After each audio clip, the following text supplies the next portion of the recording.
you wanted the best, you've got the best podcast, the hottest podcast in the world.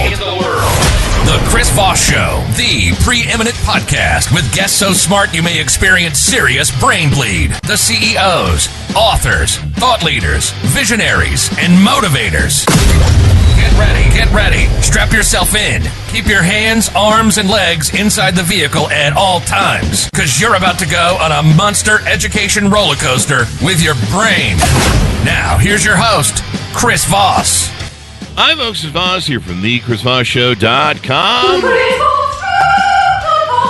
There you go, ladies and gentlemen. There are ladies sings, and that makes it official. For 16 years and 2,000 episodes, we've been bringing the Chris Voss Show. And, man, I got to tell you, there's a lot of things in this world that make you dumber, but the one thing that'll make you smarter is the Chris Voss Show. And we can guarantee that in writing. I've got that approved with the attorneys. Wait, hold on. I'm getting a message from them. There's some people that there's just no hope for. But for most of you, we can make you smarter, and we always have the most amazing guests on the show. Plus, we're the Netflix of podcasts. You can come on here, and you can search and play whatever you want. If you go to chrisvossshow.com, you put in the search, you can search romantic novels, politic books, great authors, Pulitzer Prize winners, astronauts, you name it, CEOs, billionaires. You can pull it all, and you can just listen to that if you want, or you can just listen to the whole damn show front to back, which I got to tell you, every guest I have on the show, we get epiphanies. I learn new things. I learn new paradigms of looking at things.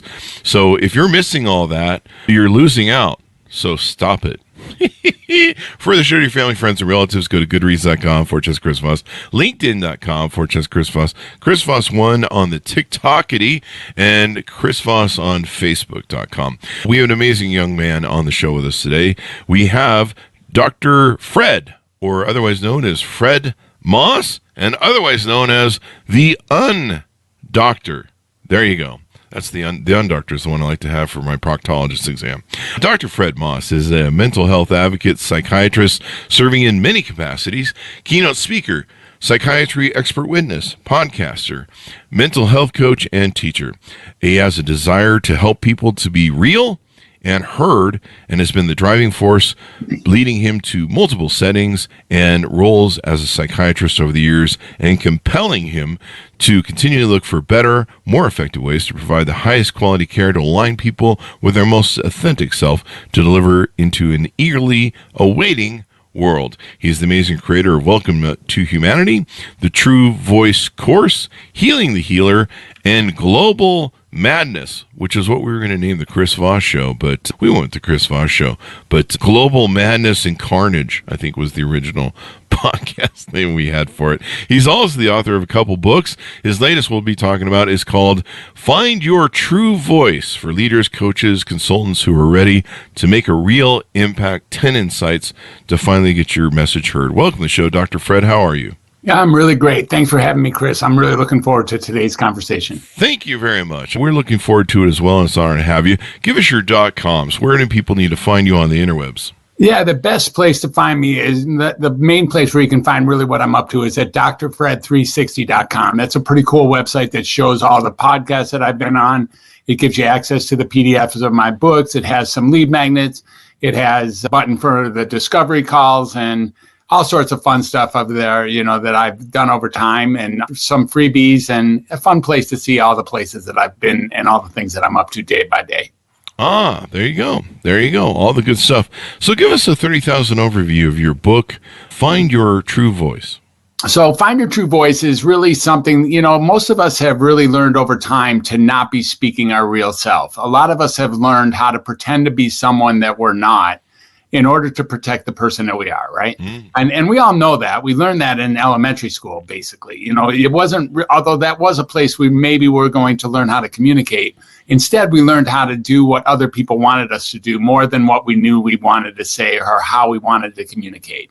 Mm-hmm. And then by becoming someone different than who we were, over time, that crack in the cement has got larger and larger, and we never went back to actually repair it. Yeah. So what Find Your True Voice actually does is help people take those steps necessary to find that authentic self that's been there the whole time, maybe rediscover what's been there the whole time, and then to speak it effectively to the people in our inner circle or the people that really matter to us. This is what, the whole True Voice methodology is. And frankly, it uses podcasting as the background template, because there is no better place to speak our true voice than inside podcasting. The 3 levels of podcasting, the hosting, the guesting, and the listening, all really help us to find our authentic voice and to speak it effectively. Yeah. I find my authentic voice in podcasting in the food tray in the green room. I hear you. There you go. There's lots of candy that I have in there, and there's some great coffee. All the guests partake of it, really, I think. I don't know. I don't know how that works. You haven't told me. Being authentic, why is that important? Yeah, look, the opposite of authentic is inauthentic and ingenuine. And when we start actually speaking our authentic self, we don't really have to remember anything anymore. I know that when I'm not telling the truth, I have to remember who I told it to and who they probably told it to. And it's so much work to not be authentic. What I've learned over time is that being authentic and actually speaking from our genuine core values and inner self, we have an opportunity to actually recognize that authenticity is even more powerful than agreement. Sometimes there's some divisive stuff out there, right? There's some divisive issues going on in the world right now. Really? Where there's polarized, diametrically opposed people sitting at the same table together. And we've reached the point where many of us are just not speaking our true voice anymore. We're not speaking, staying quiet when we know we should talk, or even worse, Chris, a lot of us are actually saying things that even we don't believe when we say it. Yeah. That's just absurd. It's preposterous. It's ludicrous. It's really kind of insane. And, what we really get to do when we start speaking our true voice and being authentic is open up the space for other people to be authentic. Yeah. Even if people are in full disagreement. Have you ever noticed that it's easier to listen to someone who's wrong, right? Someone is wrong about a particular issue, as long as they're being authentic and speaking from the heart. Yeah. There are a lot of people that, this has gone on for decades, and on Twitter you would find people talking about yourself in tweets, and and I remember one time I found some tweets about me, and I really hate Chris Voss, and the other person's like, yeah, I hate Chris Voss too, and they're like, yeah, he's always talking about stuff and thinks that people care, and he's always doing stuff and making noise, and I just find him really annoying. And the other person, I find him annoying too, but I follow him because I just want to see when he has the car crash. But what was funny was they identified that I talk with an authentic voice. I talk about stuff that I care about. I remember there's one example where it really struck me as how important being authentic is. And I'd always been important, but there were some things about my private life I never really shared, struggles you're having, things like that. And one day my dog died over a seizure in the middle of the night. And it hit like a ton of bricks, because it was, you think sometimes you're going to have time, and it was over in a moment.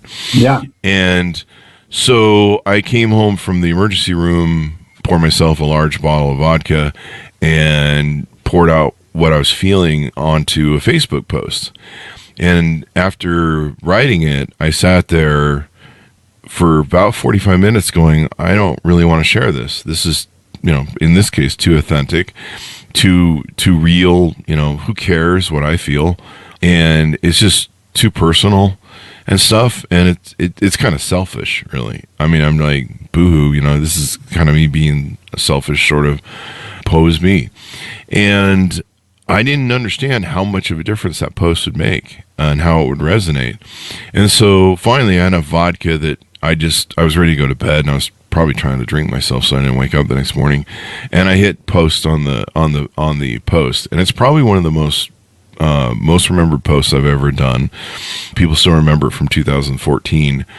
And what I didn't realize, by being authentic and transparent and sharing, just bleeding out my pain and suffering and what I was feeling about the loss of my loved dog, is my loved one, my loved dog, they're my kids, this is like losing a kid for me. And I didn't realize how much effect it would have on people. And the next morning my phone was ringing. I had people that were crying on Facebook saying, wow, I realized through your post that I'd never gotten closure with my father. I'd never gotten closure with my dog. It made me, it made a lot of people realize that they hadn't gotten closure and things. Mm-hmm. And it really helped a lot of people. And that was the thing, here I thought there was this moment selfishness that I was doing that was, a bit too much, to where really we all kind of discover we're human and we're not alone. And that's really important. It is. Yeah, one of the things that I've noticed over time is that when I'm authentic or I'm with someone who's authentic, it creates like a harmonic resonance in the space for the other person to be authentic too. Yeah. It's like there's an open invitation for both or everyone in the room to find their own level of authenticity and share from there. Mm-hmm. And once we do that, we're all kind of sharing this human condition together. And so people really, really aligned with your loss of your dog, which I feel even today as you speak towards it, how impactful it was for you and others. And it makes a big difference. It has us feel like we're alive, like we're actually on purpose or on vision or on task, like we're together as a group or unified as a human, a human race, if you will. I mean, there's something about not just pain and suffering. Authenticity is more than pain and suffering. You can also do celebration. You can do loss. You can do gains. You can do ecstatic beauty. You can do all sorts of things, as long as you're speaking from this true self, this thing that is, unimpeded by the rust and the cobwebs and the, dirt and the dust that often gets in the way of who we are and then who we pretend to be. Mm-hmm. Yeah, it was amazing how much it resonated. It made me realize that sharing stuff about our pain, a lot of the authors like yourself that we have on the show, they come on and they talk about their lessons, their failures, their cathartic moments in life, how they overcame them. And a lot of the importance of this is realizing, sometimes we feel isolated, we get depressed, we feel like the world's against us. It's everyone's got our number and they're beating us over the head, and we feel alone. Like I'm the only one suffering from this, and that can lead to some very self-destructive things. Some people commit suicide. Some people do drugs or alcohol or things that will destroy them eventually, and or act out in different ways. And there's kind of this awakening when you realize that, hey, I'm not alone. There's other people that are suffering, and maybe they have a pathway. Maybe they have a blueprint. Maybe they have a roadmap out of this. Mm-hmm. And that's the beautiful thing that, we hear from authors like you and people that share their journeys on the show. Mm-hmm. Let's talk about your journey. Talk to us a little bit about your upbringing, how what led you to want to become a doctor and work in the business that you're in and do the things that you're doing. What was your influences? Yeah, I was born in Detroit, Michigan, and I was born to a family that was in a fair amount of chaos and disarray. At least that's what they tell me. I had two brothers, 10 and 14 years older than me, with my parents. And I can only imagine that the two of them or the four of them were in a fair amount of, the strife and times. They're just two young adolescent boys. Mm. And there was a lot of anger in the home. There was a lot of pain. Mm. And I think I was brought in to bring joy and love into that family. So I was a bundle of joy. I was kind of fun and funny. And, I was very precocious. And my brothers taught me everything, long before I went to kindergarten, so that by the time I went into kindergarten, I knew a little bit about rock and roll, but I also knew how to read. I knew how to, do math. I knew how to speak. I knew some simple things that most kindergarten didn't know. And I went into school hoping that I would learn how to communicate, because I had watched my family communicate. A couple years earlier, my sister was born after me. And so that was her and I communicating. And I used to be her sort of translator. And the idea was, how do I learn how to communicate? I remember sitting up in my playpen and actually watching my brothers speak to my parents and thinking, someday I'm going to be like that. Oh. And where else would I expect to learn that? Was in school, right? But when I got to school, I realized that isn't what they really wanted from me. What they wanted from me was to be quiet, sit down and do what the teacher asked.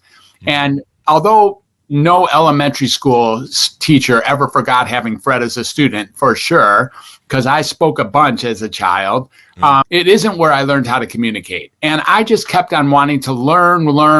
I was so enchanted with learning how to communicate. So as the years went on, I expected that to happen in junior high, because it wasn't going to happen in elementary school. And of course, it didn't happen there, and it didn't happen in high school. And, by the time high school was over, I was like, one last chance, let's go to college.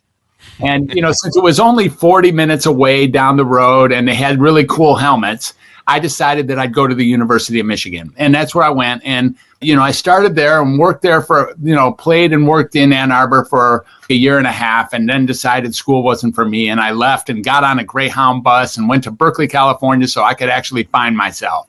Oh. That summer, I did find myself, Chris, but it was an unsustainable summer. It was just the summer of a 20-year-old trying to find himself. And I did do, but it was time to try school again.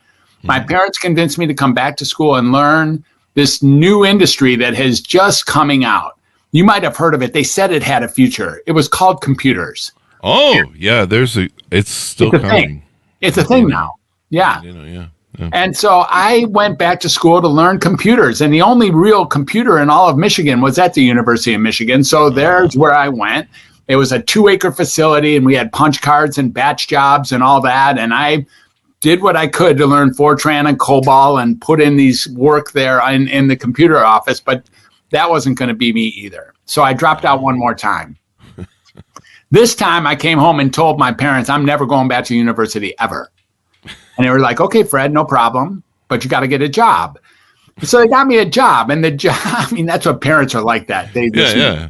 They didn't. Weird. They don't do that anymore, and they just go live in the basement for the next 20 years. Yeah, so they got me an application as a childcare worker in a state mental health facility for adolescent boys.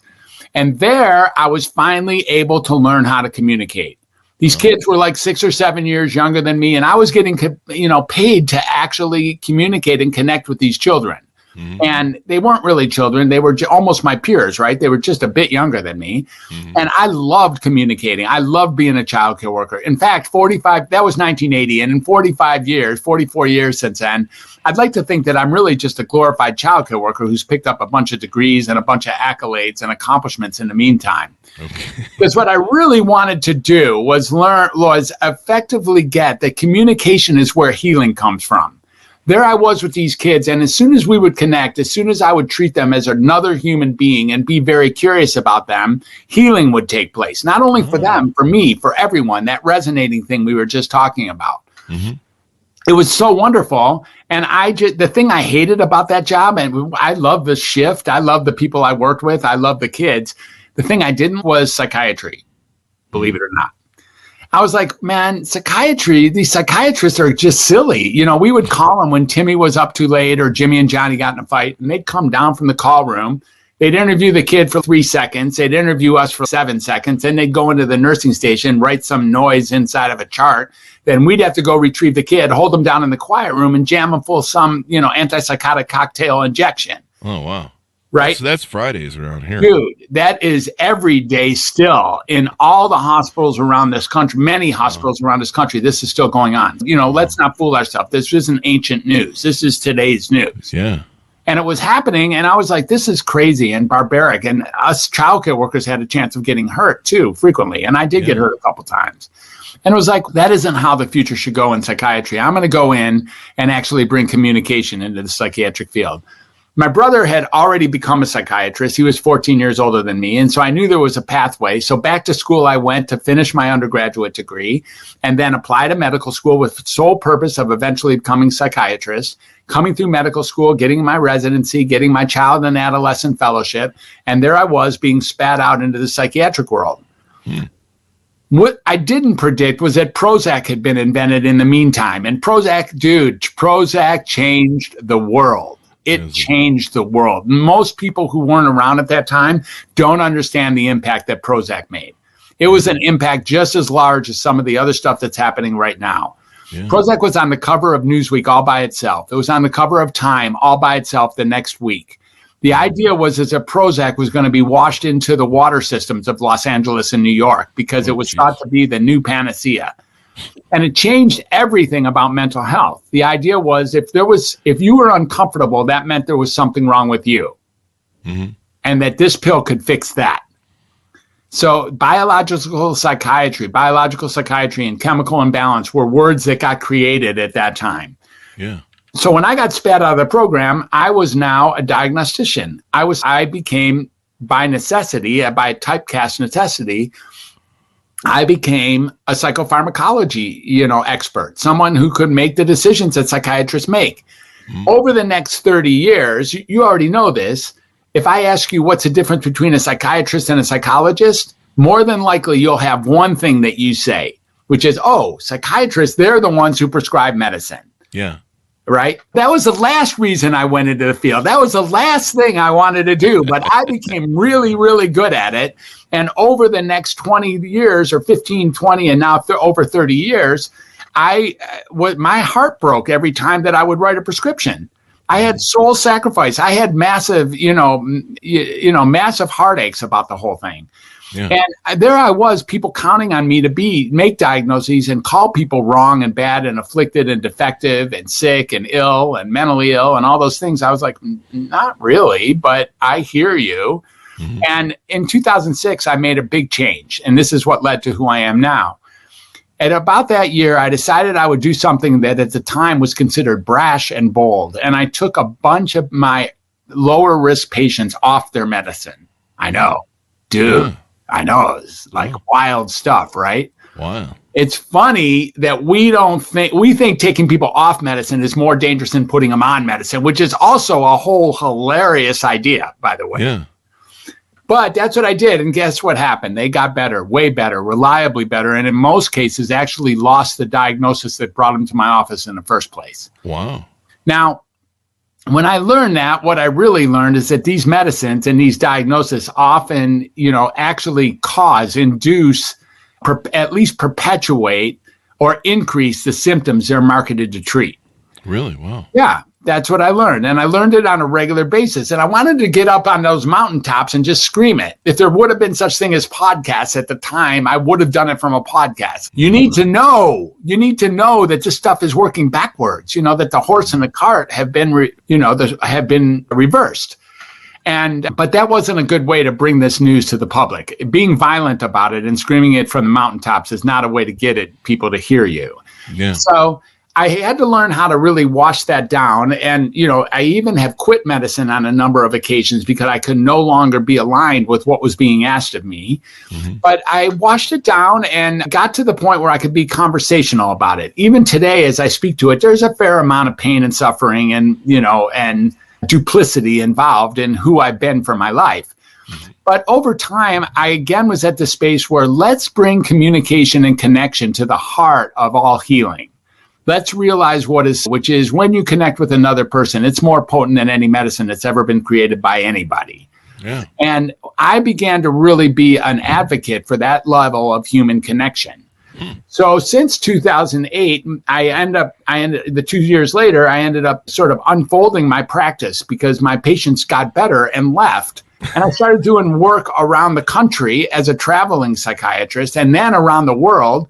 I did work in Thailand and Nepal and Bhutan. I did work in Israel and Italy and France and England. And I wanted to learn how is psychiatry actually dealt with and how are mental health problems dealt with in all these countries. Mm-hmm. I learned a whole lot about humanity in my travels, for sure, and what's the same about people and what's different about different cultures. And then when I came back from my travels, or in and out, I came back to the U.S., and came back home, wherever that was. I was a nomad for about 10 years. It was clear to me that the human experience is exquisite, even if it's terrible. You're right. It's like having a taste of all of what it means to be human is why we're here. That includes the things that are not very uncomfortable or even miserable, unspeakable, intolerable. All of those things are part of the beauty of being human. And once we can connect with each other and really resonate harmonically, like you already mentioned, with another person about their pain, about their suffering, about their experiences in life, it is precisely at that moment that healing takes place. Wow.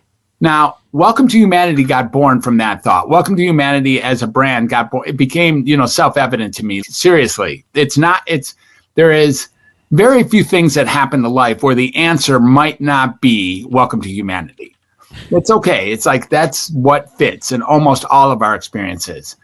And then from there, that's where Global Madness came out, where it was going to be a documentary. I was going to be like Anthony Bourdain and go around the world and document how mental health is treated and dealt with in all the different cultures, Zimbabwe, Rwanda, Reykjavik, Auckland. I had a whole plan. But then there was a lockdown. I know you know about the lockdown, right? I've heard about that. Yeah, it happened. Some with toilet paper and things. It was a world thing. It would happen at the world level. Yeah. I'll have to read up on that. I think it's It stopped a lot of things in the tracks for sure. Believe me, I know.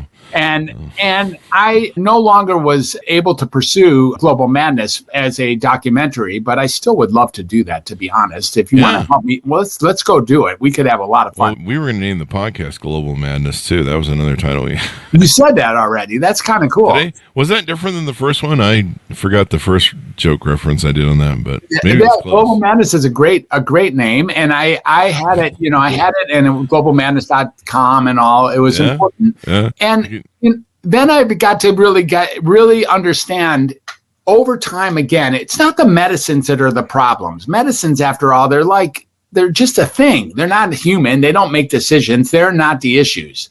Mm-hmm. The issue is that people think there's something wrong with them. Huh. Right? Like when you're uncomfortable, you think there's something wrong with you, that you're totally, maybe not you, maybe like most people, but probably not you. You don't think that something's wrong with you. You think, a lot of people when they're uncomfortable, or when they're sad, or when they're scared, or when they're anxious, or when they're depressed, or when they're scattered, or when they feel awkward, or when when they're feeling aimless or hopeless, they feel like that's something wrong with them, because that's the way psychiatry has built us to think. But when we really get that the real answer here is if we can get people to see that being I think it was Krishnamurti said, being well adjusted to a sick society is no sign of being mentally healthy. And it's really true. This is a very sick society. And if we feel sick, if we feel uneasy in the society, the answer, of course, is welcome to humanity. Yeah. That's where true voice got built from there. The whole idea of helping people find their true voice and communicate effectively with others as a source of all healing. And that's where creativity got built in as well for my other book. There you go. Yeah. So this is what you built into your website that you have called welcometohumanity.net. Is that correct? Yeah, exactly. So welcometohumanity.net's been the website that I've had for a number of years. It's still going through a major upgrade, and we're introducing the Moss method into that website. The Moss method just takes about 20 different things. It's probably more than 20, but we have 20 basic things that one can utilize to get ourselves back into the human race. Things like gratitude, things like meditation and mindfulness, things like eating organic food, things like being of service, getting out in nature, reading books, sleep hygiene, drinking a lot of water, Tai Chi, Qigong, and those kinds of things. Things that are time tested to keep us, aware of our own humanity, and to have us see that we are not our anxiety. We are not our feelings. We are not our emotions. We are not our fears. We are not our physical sensations. Those are part of who we are, all of those things, but we don't have to collapse ourselves into being all that. Like we don't have to just become those feelings when we're experiencing them. And all of these different areas of the Moss method help us stay aligned with who we are as humans, and then aligned with other humans as a sort of like a tuning fork, resonating, as we talked about, making ourselves available to help people heal in our presence.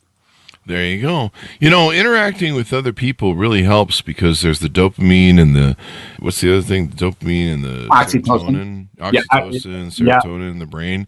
We've had brain scientists on, and they talk about how these screens are really mucking up ourselves because we don't process well two-dimensional stuff.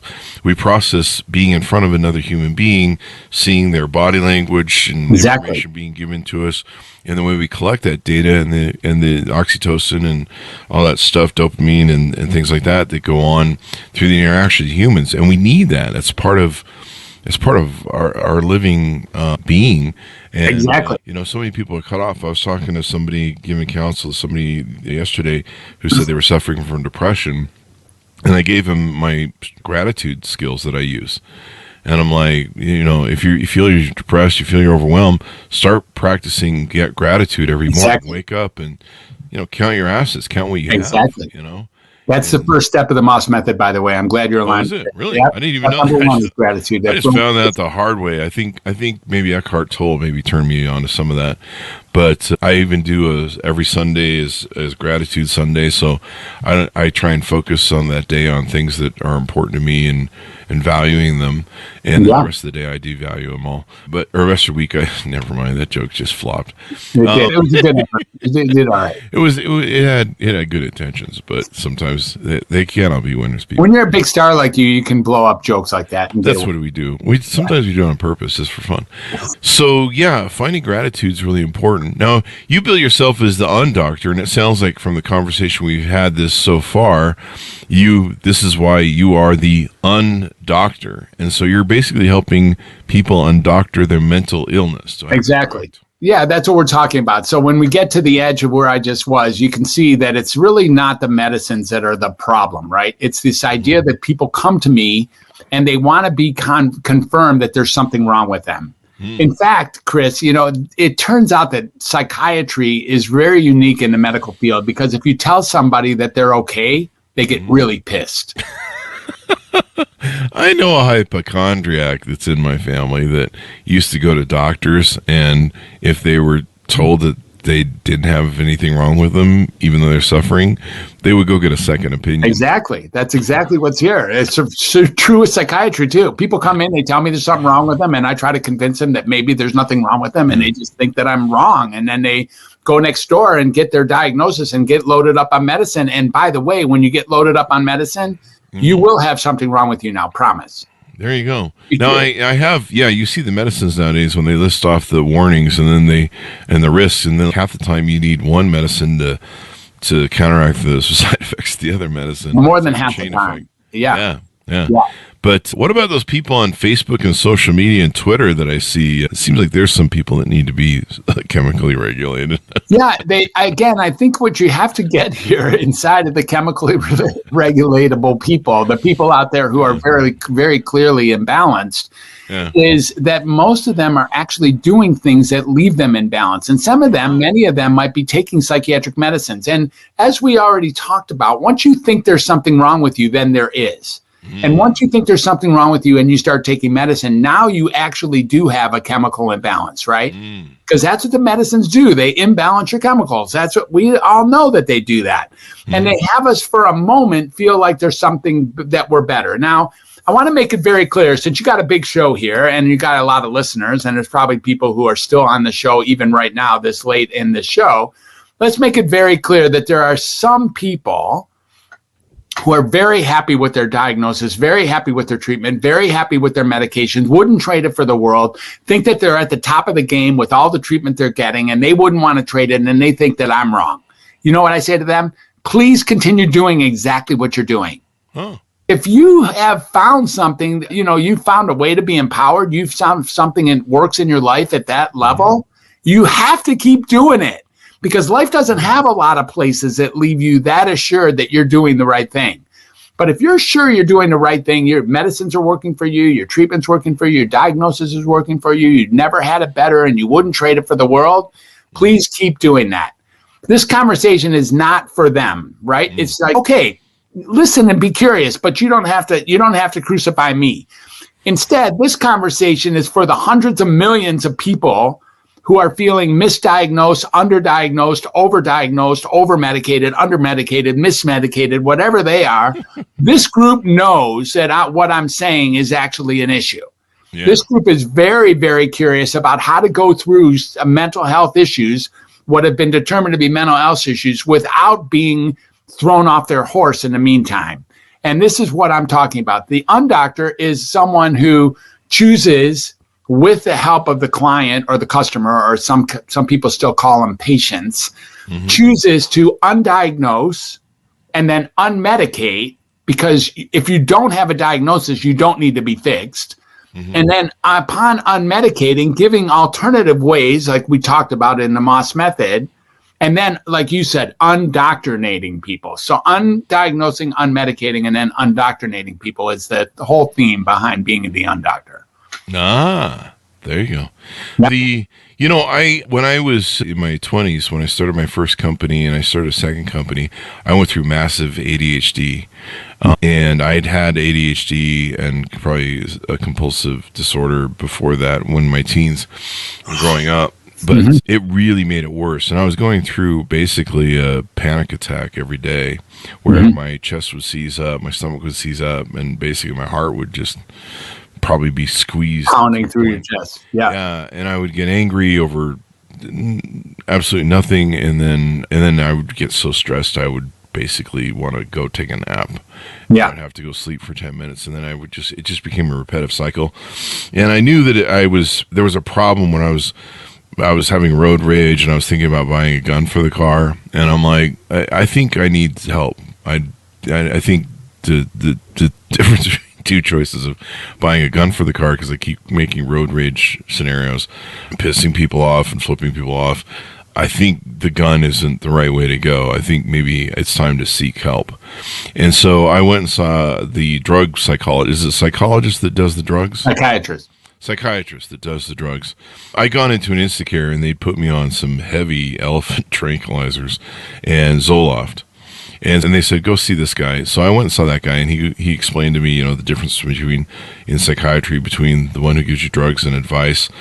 And so they kept me on the elephant tranquilizers that were, after 9 months, I couldn't take half of one without falling asleep. It was amazing how jacked up I was.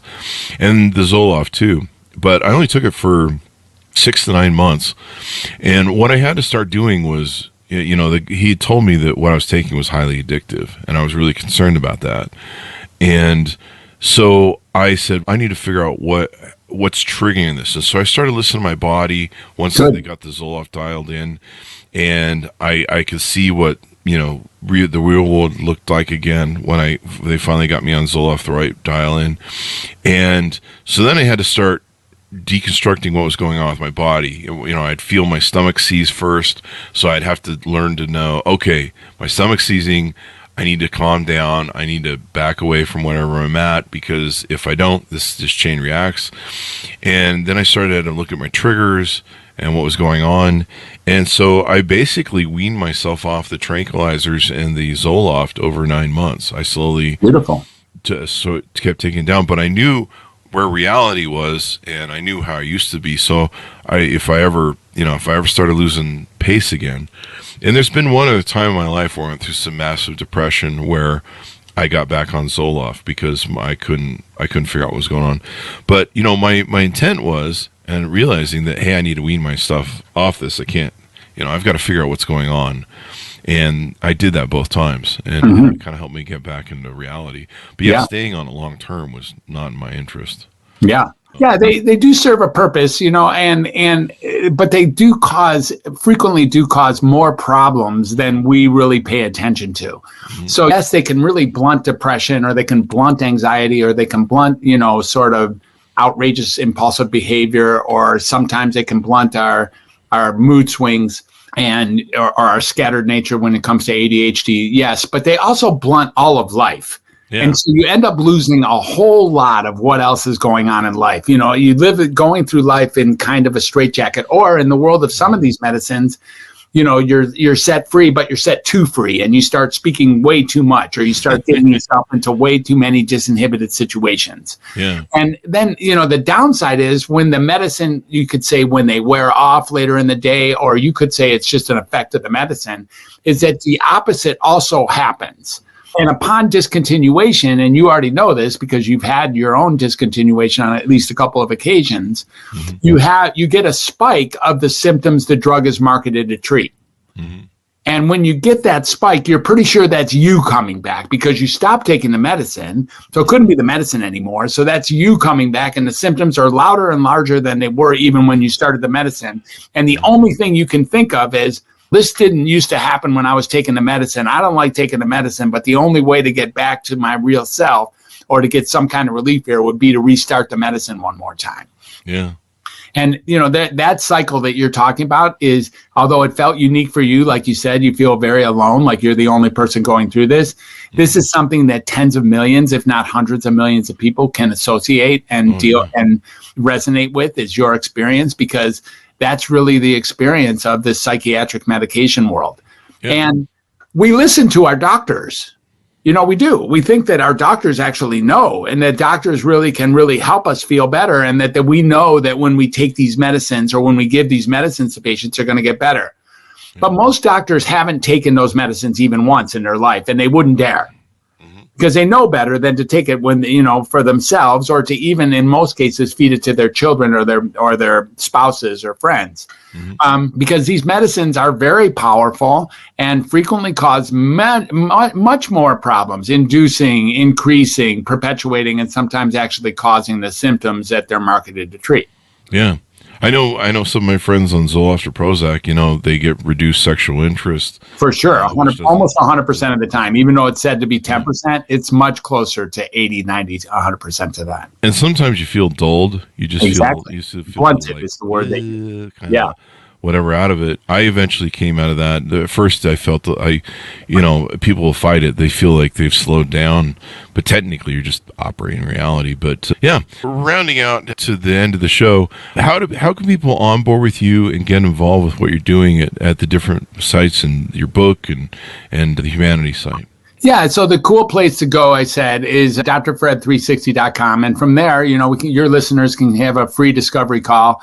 We could talk about whatever the issue is. If it's you, or if it's someone you care about, or someone you're caring for, I can help you. Maybe it's me that will be able to help you directly. But if it isn't me, I've been in the field for 45 years. I have a lot of friends, and I'll be able to direct you in a pathway that actually works for you. So that's one thing that we can go with. And if you really, my book is the book, Find Your True Voice book.